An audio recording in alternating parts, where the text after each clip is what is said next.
Hey, welcome to the Because Business is Personal podcast, the podcast where empathy meets marketing strategy. I'm your host, Mike Caldwell, but I'm also known as the Marketing Medic. Now, the reason for that is because before becoming a marketing strategist, I actually worked as a paramedic for 12 years. And it was during that time that I realized how important it was to truly understand the problems your patient was facing before you started providing treatment. And it's this same understanding, this same empathy is just as crucial when it comes to understanding our prospects and making sales. And that's why in each episode, we'll dissect the art of empathic marketing, exploring how top professionals infuse empathy into their strategies to build stronger relationships, boost their sales, and make a lasting impact. So buckle up and prepare to turn up the dial on your marketing effectiveness. As we gear up to dive deeper into the realm of empathic marketing, I'd like to share a couple of special offers with you. First, you can get a free copy of my international best-selling book, Empathic Marketing. You only need to cover the cost of shipping. Reading this will provide you with a much more in-depth understanding of the empathy-based marketing approach that we explore in this show. Next, I'm offering a 50% discount on a transformative 30-minute gap analysis session with me. During the session, we'll identify the hurdles in your marketing efforts, and together we'll develop an actionable roadmap aimed at winning you more clients and making you more sales. Just visit my website, www.becausebusinessispersonal.com to grab your book, or use coupon code PODCAST to take advantage of my gap analysis offer. So why wait? Let's start turbocharging your marketing strategy today. Now, let's get started with our episode. Hey everyone, welcome back to the Because Business is Personal podcast. And we've got a special treat today. I've just been speaking to him. He's Bryan Kramer, and we've decided that he's a brother from another mother. And he's been called the Zen Master to Digital Marketers by Forbes. Bryan Kramer is a renowned business strategist, a global keynote speaker, an executive trainer and coach, investor, two-time best-selling author, including top 150 USA best-selling books, and a Forbes contributor. Bryan also created a global movement and is known for his keynotes, his book, and talks on, and this is the part that really got me excited about interviewing him. There is no B2B, there is no B2C, it's human to human, H to H. So he is the CEO of H to H Companies, an executive coaching company, and co-owner of Pure Matter, a Silicon Valley marketing agency founded in 2001, which earned a spot as one of the fastest growing companies 3 years in a row by the Silicon Valley Business Journal. So with that, let's welcome Bryan Kramer to the Because Business is Personal podcast.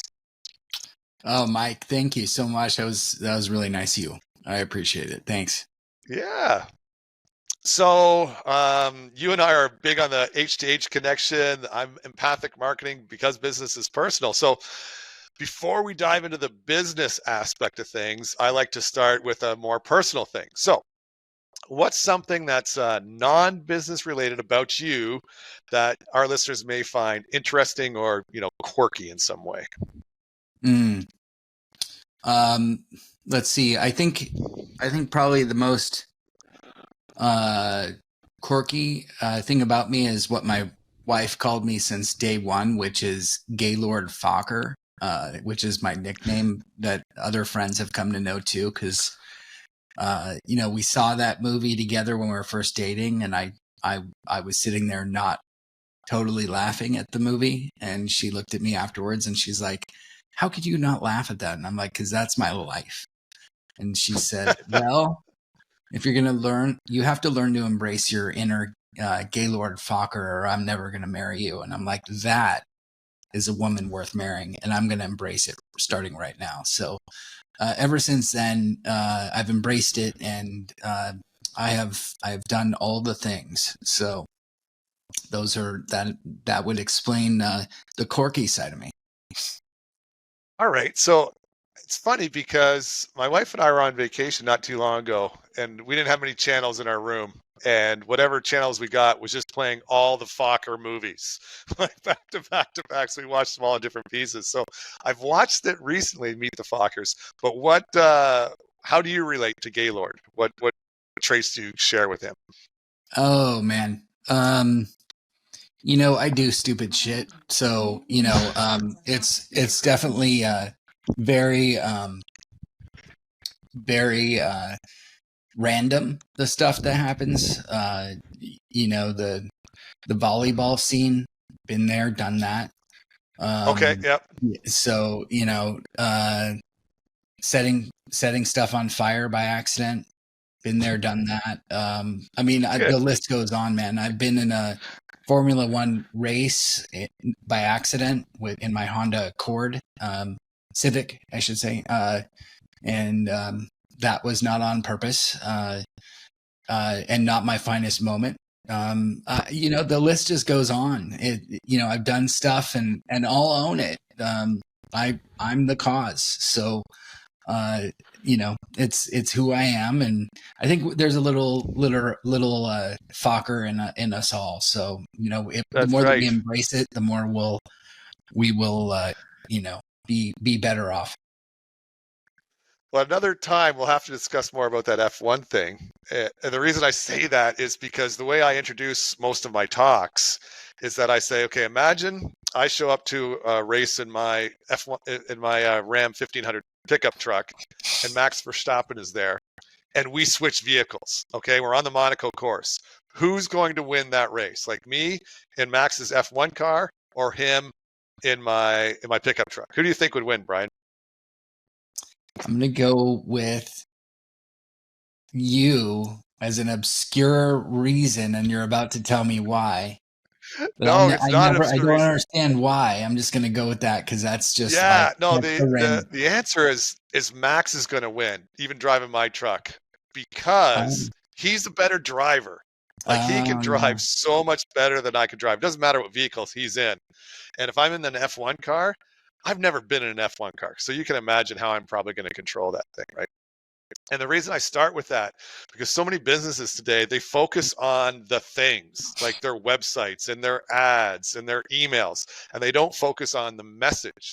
And the message is the driver, right? If you spend more time focusing on the driver, that's going to win 9 times out of 10. And so that's sort of the metaphor I use. It's not about the vehicle. It's not about your website. It's not about your funnel. It's not about the upsells. It's about the message. See that? With human Fokker moments left and right. Exactly. I have 5 rescue dogs, and so that happens sometimes. Oh, well, there.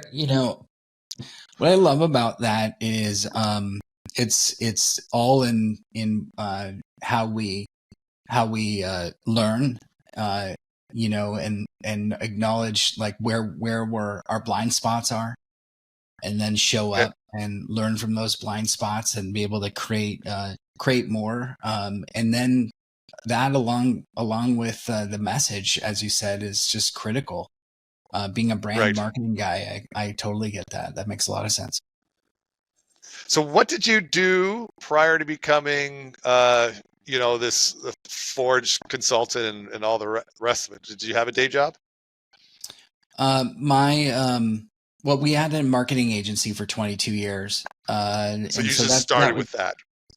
Before that, I worked my way through ad agencies, through marketing agencies. Okay. And so since day one, my degree was in marketing communications, and with a minor in Japanese, which didn't get me far. I just thought that would be neat. And so then I started working in ad agencies to help with digital transformation. Back then it was called websites. And so I just, that was my job, was to help agencies to become more digital from traditional agencies. And then I worked my way into building digital interactive companies, leading into my own. So I started that in 2001 with my wife, and we had that for 22 years. So, but it was always working my way through the marketing agency land, though. Okay, so that question was the setup for my next one. It's like, what motivated you to become self-employed, a business owner, and entrepreneur, and have you had any regrets since making that decision? I always knew that I was going to start a company since I can remember. That was my goal, was to learn everything I could from everybody that was willing to share with me, and so I spent every waking moment trying to figure out what I could do. My job before I got to starting our agency was starting a company within another company under their P&L, and I got to learn from using somebody else's money to start it.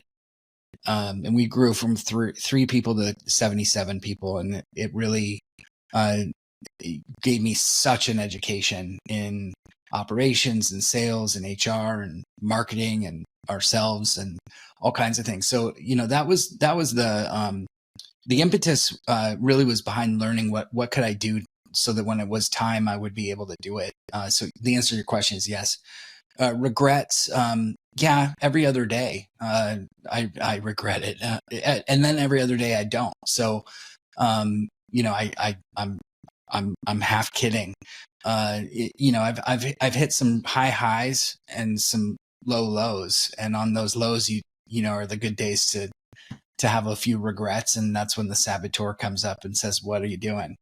Are you sure you know what you're doing?" And I've had those moments for sure, and usually if I wait it long enough, that passes, and I can head it off. Yeah, I've always had before being an entrepreneur, I've always had really cool jobs. I was an international whitewater raft guide. I was a firefighter. I was a paramedic. But for one summer, I worked in a corrugated box factory. So we made cardboard boxes, and my job was to feed a machine called the waxer. So cardboard went into the machine, and wax poured down on it for like the fruit boxes. Anyway, sometimes I think about those days, and I remember I would punch in, I would punch out, and when I punched out, I was out. I was done.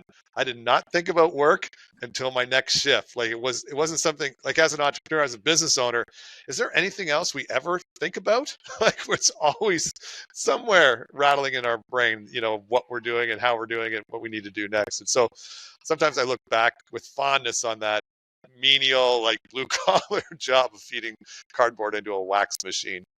What a job. That is a neat story. I love that.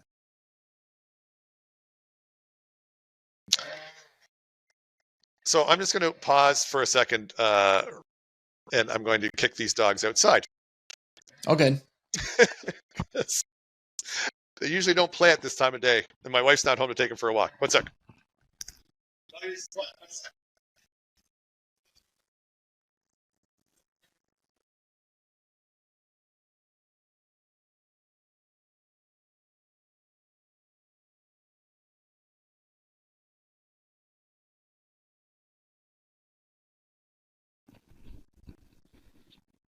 Yeah, after COVID, my wife, during COVID, my wife worked from home, and she would take the dogs for a walk during these.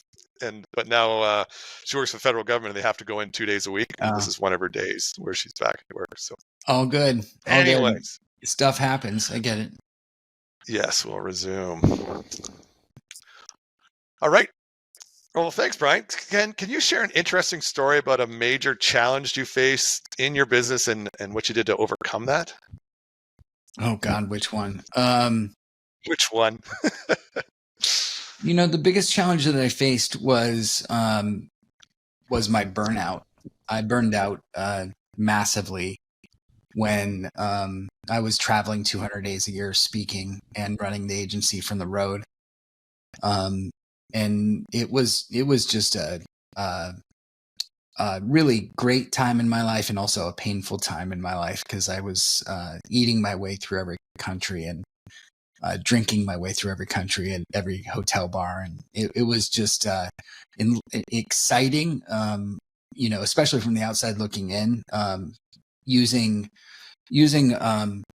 that time to learn how to speak on stage better. And at the same time, I was just dragging myself through airports and hotels and all kinds of stuff. And, it got to the point where I was missing out. I was missing out on family and friends and events and, kids and all that kind of stuff. And trying to just run the company too was just a real challenge, although we had some great support. And so, I came home one day and I told my wife, I said, I can't do this anymore. Not you and I, but I mean, the constant going, I was really burned out. And so we decided, this was 6 years ago, to exit everything. So we exited the company and exited speaking for a year. I picked my kids up from school and dropped them off every day. I lost 85 pounds. I had diabetes, which I lost. I don't register with diabetes anymore. And so, it really turned my life around from a health standpoint and a quality of life standpoint. I continue to run a different kind of business. We paired it. We put it in. We turned our company or started a new company, which was HCH Companies, into a consulting company, which alleviated a lot of stuff and just created a whole new life. It was just absolutely fantastic. It was a really hard decision, but it was really now looking back, it's the best decision I ever made. Whoa, that's a profound change, and congratulations for stepping back from where you were when you're so burnt out and seeing it. Because, well, clearly, like, up until that point, you didn't take that step back. You didn't, you didn't say, I have to do something. Because, yeah, had you not did anything then, like, where do you think you'd be today? I'd probably, that's hard to say. That would be, crystal ball stuff. Who knows? Like that.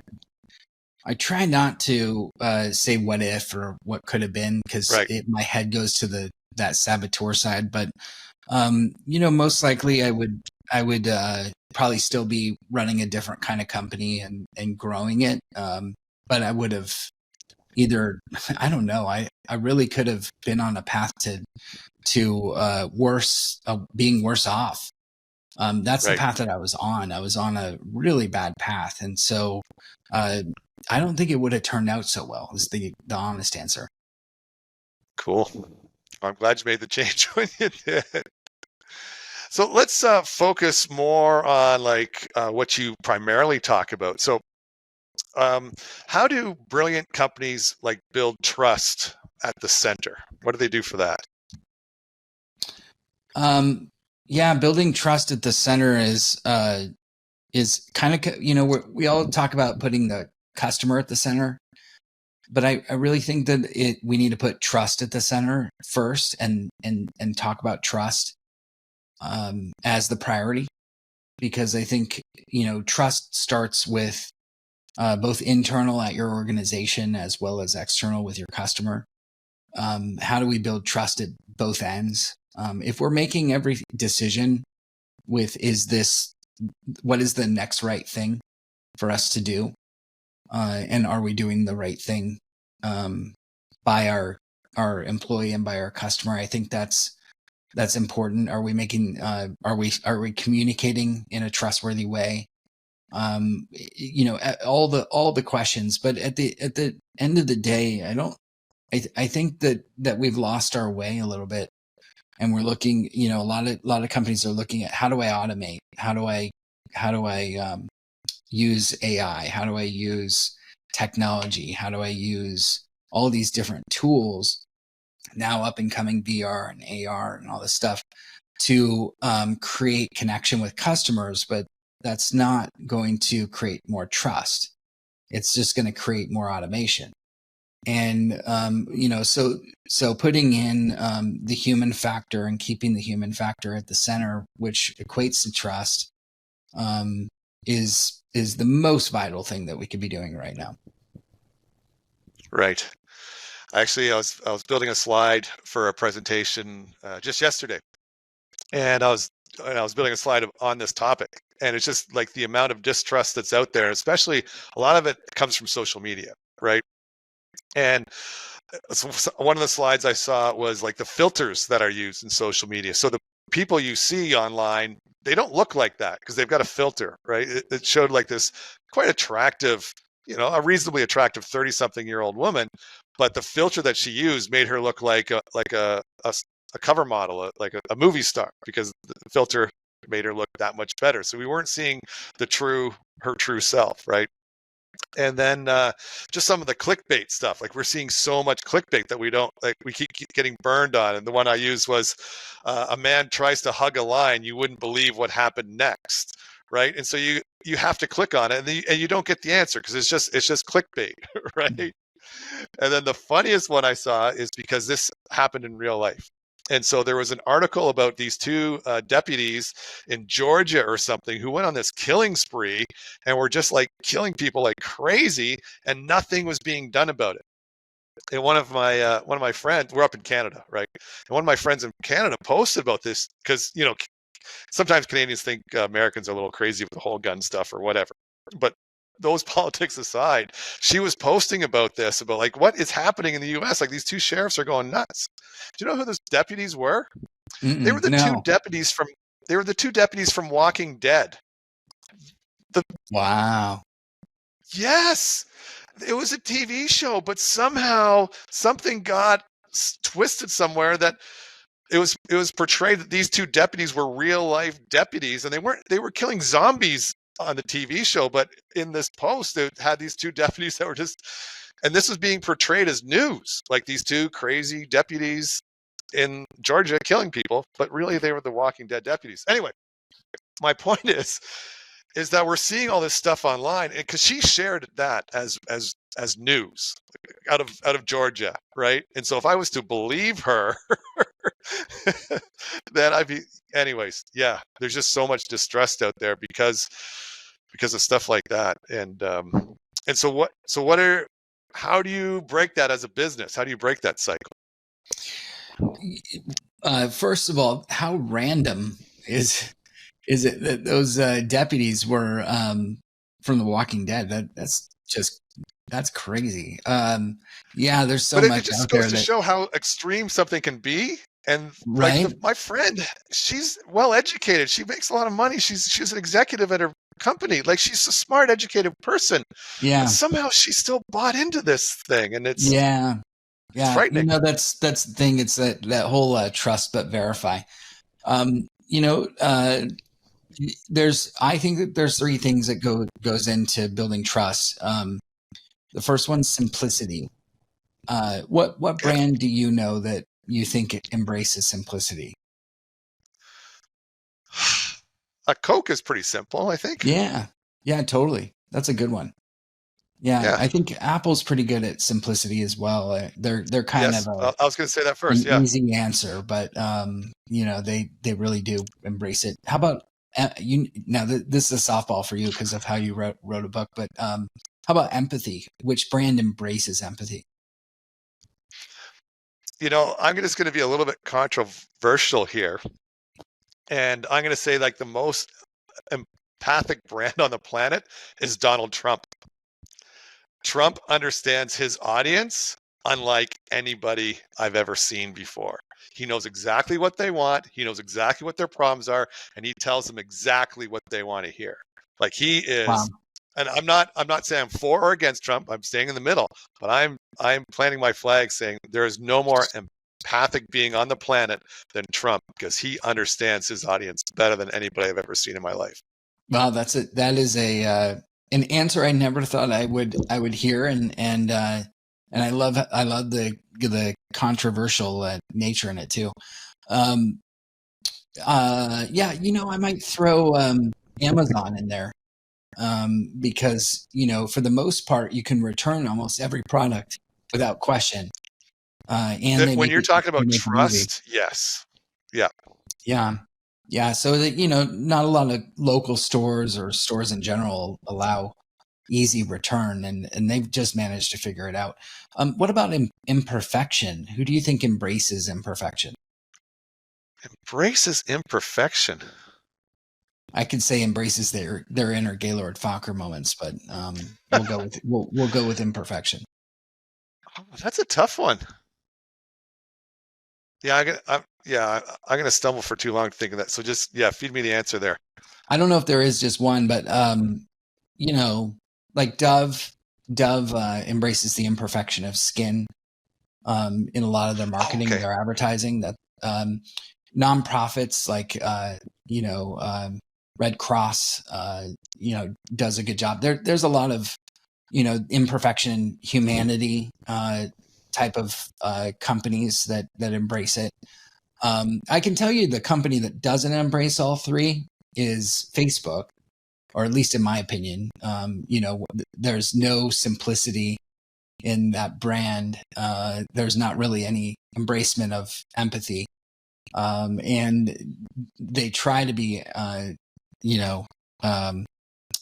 there's no imperfection there. It is imperfect. Nothing's perfect, but it's certainly a brand that doesn't embrace all three. So, I think that those three things, simplicity, empathy, and imperfection, are the secret ingredients when brands or people that works for both embrace all three. It really locks in a higher level of trust over time. Trust isn't built overnight, but it is certainly something that's a lot faster when you embrace all three of those.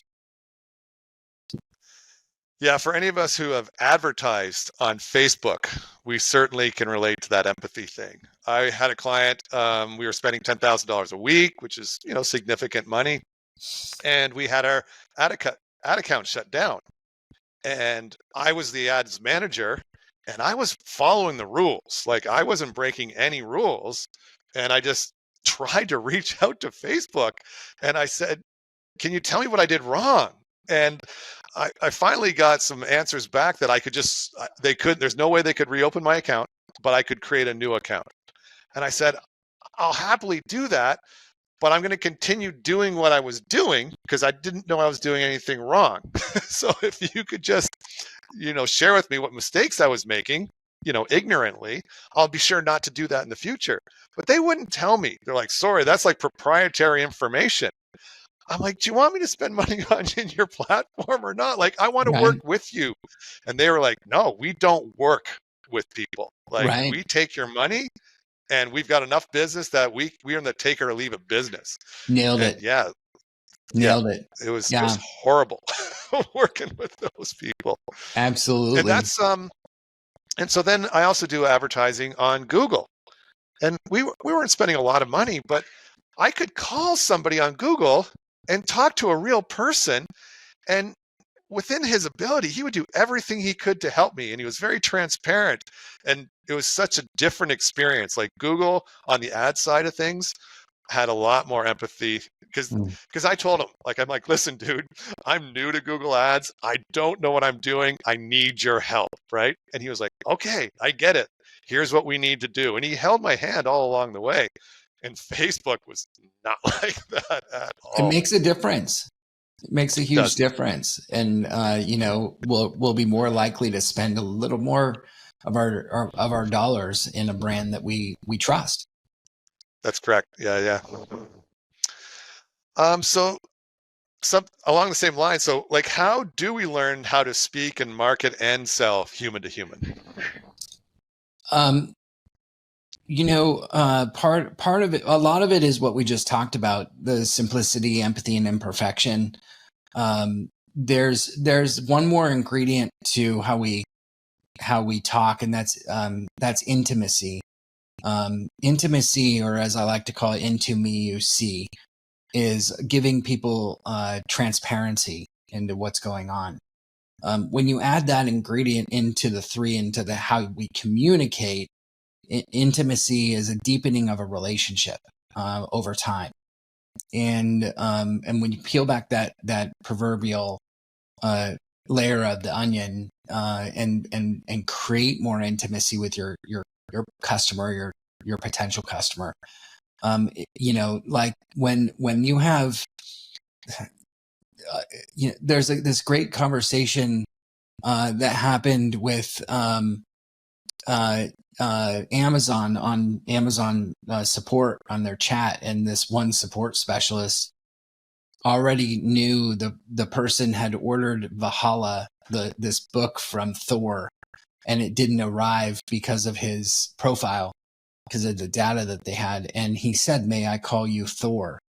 And he said, "Oh my God, yes." And he said, "Well, you can call me Odin." Okay. And he said, "Well, Odin, thou art having challenges with thy delivery of thy book." And he said, "Well, thou must stop that right here and deliver thy book within 2 fortnights, or within 1 fortnight Okay. or something." And it just went Yeah. on, and the guy got his book, but it was just like this level of, and they went back and forth and learned more about each other, and started cracking up, and created this intimate moment of conversation in this topic. And I just thought, man, that is just something that AI will never really be able to do. I mean, it's just it's an understanding and a creation of not just intimacy, but also humor, Right. and deepening the relationship. The guy, posted online, it just went totally viral, because that's something that the company also approves and says, yeah, Okay. go create personalized experiences. Huh. So just devil's advocate now. Just so many people now are afraid of that personalized side of things, and I'll just give you an example. So, as we spoke about in the break there, my wife works for the federal government, and she does mostly Zoom meetings. And one of the people on her team, so it's a big Zoom meeting. Well, not big. There was like 5 or 6 people on the call. But one of her coworkers mentioned to a woman on the call, it's like, "Oh, Monday morning, that's hair washing day." I totally get that, because my wife has long, full hair like you, and I know what an ordeal it is to for women with hair like that to wash it. And so, yeah, I see. Like this morning was hair washing day, and he just made that comment because he wanted to have that personal connection, and he talked about like how he knows about it because of his wife. But that woman was on the other was on the client side, and she went to her manager and said, "I'm uncomfortable on these calls now." And so she talked to her manager, and my wife's the manager, so that manager talked to my wife and said, "Listen, we got to do something about this guy who's making these inappropriate comments on these calls." And like I was looking at your face, and I didn't see any signs that you thought what he said was inappropriate, and I didn't think it was inappropriate, and he didn't think it was inappropriate. But it's so hard now where the lines are that we don't even know exist. And are you ever afraid of crossing them? Yeah, I mean, context is king, right? So, and the biggest killer of all relationships is assumptions. And what I hear happening in that conversation was an assumption of where that person was coming from. And in especially relationships, when we don't clear an assumption, it, directly or indirectly, it really can kill just about anything faster than almost anything else. An assumption is something we build on, and it gets worse over time if we don't clear it. And that's a business issue. That's not a that's an interpersonal relationship issue, and really a leadership issue, a leadership challenge. And if everybody learned how to ask more powerful questions, and learn more in the context and contextual based understanding and clearing assumptions, we'd all be better off. So what was the incorrect assumption in that dynamic there? I think, well, based upon what you were telling me, and what I know of what you said, it sounds like she or he, somebody, whoever the person on the opposite end, the lady, assumed that was a dig, or that was inappropriate for whatever reason. She made an assumption that Okay. it was a personal attack, and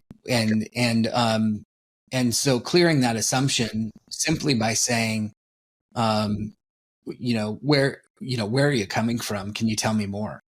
Would have probably Right. Okay. mitigated the whole thing. But staying quiet and keeping the assumption to yourself just prolongs it. Okay. Yeah, because I think if he would have just commented on her hair, that might be like a sexual sort of thing. But he's like, "I get it because my wife it's every Monday morning. That's her big hair washing day. And I understand how much work you women go through. And he thought it was just a completely innocent, like, we've got this shared thing. You wash your hair, my wife washes her hair, and we've got this shared bond now. And like say, she had some other assumption that we're not aware of, Right. that, Yeah. we couldn't predict in advance. Yeah, totally. And so it's just kind of frightening. Yeah, it's even worse in social media because there's no body language. That's right. That's yes. Yeah. So what are the fastest ways to build trust in a business and grow your business with more time, ease, and impact? One of the fastest ways is speed. Speed to correcting the issue, speed to conversation, speed to customer support, speed to everything. And I'm not saying that you should react. I'm saying, take enough time to respond, but not creating so much distance that it creates more distance. When we hear back, like if you get quotes from, let's say, 3 different contractors to come in and help you deliver something for let's say putting a new roof on, the company that sends you the fastest quote is going to be in the top 2. They immediately get a higher priority of being chosen simply because they responded faster. And Right. so that comes down to structure, process, and operations. And the more that you can really create that, within your company, create a faster response mechanism for everything that you do, so that you're ready to respond. You're not ready to you have to react. The better, the more trust you're going to build. It really is in speed. Okay. Yeah, like I've mentioned this talk I'm doing, this presentation I'm doing in a month or two, and it was interesting. The host of the mastermind, he asked me for a headshot in my bio, and so I sent it to him that afternoon. He got back to me the next day, just like gushing, saying how professional I am and how great it is to work with somebody like me. And I was completely confused. I was like, I don't know. I think you're thinking about somebody else, because everything he was saying seemed like I did something really elaborate. He's like, no, I asked you for your headshot and your bio, and you sent it to me like in a timely manner. And like, nobody does that. Like, none of the other speakers have sent me their headshots or bios yet. And so what you're saying, nowadays, it's really easy to stand out by just being normal almost, right? Yeah. Well, normal to you and me, and to people that, or companies that don't have the right process in place. I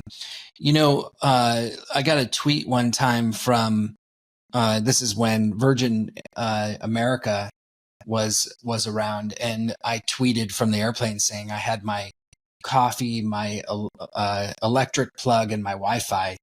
What could be better? And I'm on my way to Florida to give a keynote. They looked me up and then they responded in kind and said, looks like you're good, because it was public knowledge. They said, looks like you're going to give a great keynote at IBM. We are so glad that you have all the right tools in the air to get you there safely. And I just thought, and they did that within like 5 or 10 minutes. And I was like, that's how it's done.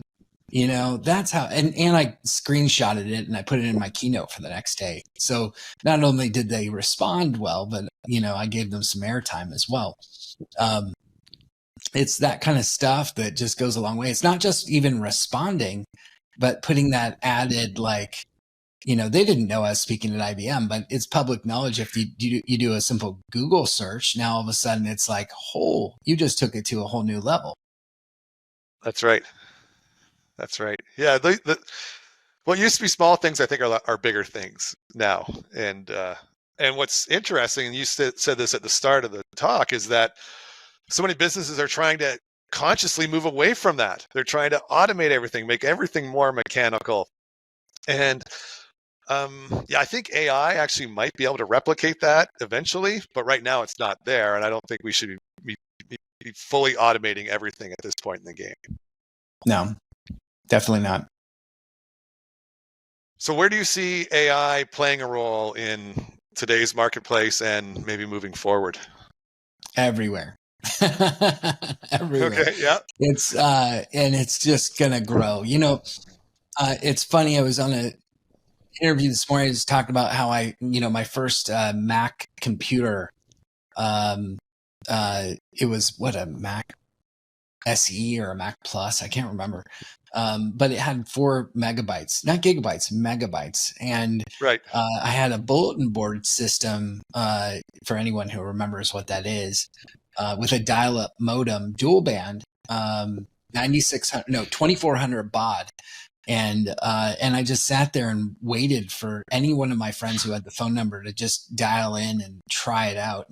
And there they were, there he was, my friend Brendan, who typed back and said hello, and I'm like, oh my god, the future is here. And I'm like, this is so cool, right? Like, how many years ago is that? That's like, I don't even know. And now look at us, right? Like now there's chat bots that are AI. Like, that's like, yep. Bulletin board, schmolten board. Now we've got chat bots, and so where is it going to be? Everywhere. Where do we insert the simple moments of truth that are human? That's the bigger question. So right now it's a matter of knowing that being human is actually everybody's competitive advantage, because right. everybody's automating so much that it's the reverse, where if you stand out and be more human, and it doesn't take much, then you're going to stand out more. It's just that way, and it's going to become more and more that way as we go. That's right. And because I think trust is going to continue to be on the decline. There's going to be less and less trust. I have a friend, he's a podcaster, and he interviewed Shaquille O'Neal, and he got comments that people were saying that Shaq was AI generated. Like, people didn't believe he was actually speaking to Shaq. And so that's where the trust is going. I guess Shaq kind of talks a little bit funny. He might talk a little bit like a robot sometimes. Yeah. And people thought, like, this is, you just AI generated Shaq's image and, cloned his voice. And this was like a completely fictitious thing. And that scared me a bit.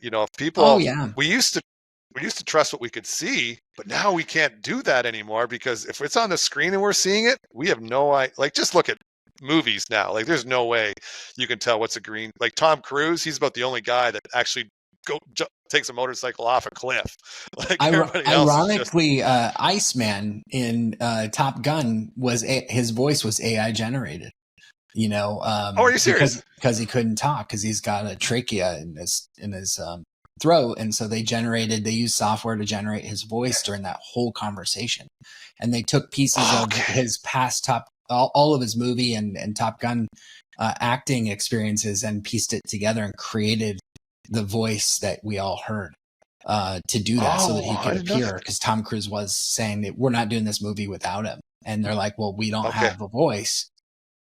And here we go. I mean, Arnold Schwarzenegger has a podcast out that is all 100% AI generated of his voice, but he owns it. Okay. That's the key, is he owns it. He's transparent about it. So as long as we're transparent about AI generation, I don't see a problem with that. I see a problem with AI generation being fake or put in place to fake out people saying, like, this is real. That's going to have a bad effect on every brand that tries that. Okay. So I think we understand that brands and business have to be more human, have more empathy, build more trust. But, like, what's one actionable thing that businesses can start doing today that will move the needle for them? I would say walk over to your whiteboard, just draw out, grab a person or a bunch of people that know your journey, your customer journey, or your business in general, and just drop in all the different places, all the different touch points that you have communication. Just throw it up on a whiteboard, and then take a step back and say, now where are the human touch points? And then take a step back and say, now where can we take it up a level? If you do that exercise and you just touch one or two different places in that way, you will be winning. It's just a matter of taking a moment to do that, to make the human moments of truth matter. Yes. Yeah. And I quite often do that. I have lead magnets. We all have lead magnets, right? And I'll quite often, depending on how I interact with the person, like we all have automated email sequences, right? But whenever I can, if there's anything I know about that person, I will send them a personal email once I've learned that little tidbit. And then that way they know that this wasn't an automated email, because the only way that email could have included that piece of information is if I knew them personally. And I think, and that always goes, I usually get a response saying, "Oh, wow, you're real." Yeah, crazy, isn't it? And it's that good. goes a long way, especially in our industry. I have a newsletter that I really try hard to get people to reply to. That's my number one engagement KPI. And then I'll take the following day and reply back most of the time in video. I'll actually be out walking and I'll just do my reply as a video and hit send. And that just like goes miles, man. It doesn't take much either, 10 or 15 seconds. I loved what you said. Here's why I loved it. And here's where I'm going with that. And boom. And people will reply back and go, "Holy crap. Really? You really did that? Like that's cool." And it didn't take much, right? Like it's as fast as almost typing out an email, if not faster, because it's easier. But those are the little things that can make a difference. Very cool. Well, thanks, Bryan. If anybody wanted to reach out from you or get in contact with you or get some help from you, what's the best way to reach out from you? Or do you have anything for my audience here? Thanks, man. If you go to my site, it's at bryankramer.com, Bryan with a Y, Kramer with a K, and then at Bryan Kramer everywhere on social. If you're looking for all of my articles, all of my bi-monthly newsletter, I've got a ton of stuff. I write weekly, so everything's there. And like I said before, if you hit the reply button, I will reply back. So, I wouldn't be the HCH guy if I didn't. Well, very cool. Well, thanks, Bryan. This is it's great having a like-minded. Well, actually, most of my guests are like-minded, but yours very tightly like-minded. I love what you've done with H2H. No B2B, no B2C. That's amazing. So, yeah, I really appreciate you taking the time and sharing your knowledge with myself and my listeners. Oh, thanks, Mike. I really appreciated the heartfelt questions and the conversation. Cheers, man. All right, thanks, Bryan. And that is a wrap for this episode of Because Business is Personal. Thanks for joining us. And don't forget to take advantage of my two special offers. First, you can get a free copy of my best-selling book, Empathic Marketing. You just pay for the shipping. Or you can get a 50% discount on my gap analysis session with the coupon code podcast. Just head over to www.becausebusinessispersonal.com or check the show notes for details. If you've enjoyed today's episode, please don't forget to follow, subscribe, leave a review, and share the podcast with others who might benefit. Your support means the world to us, so stay tuned for our next episode where we'll continue to delve into the intersection of empathy and marketing strategy. Remember, because business is indeed personal, every connection counts. Until next time, see you then.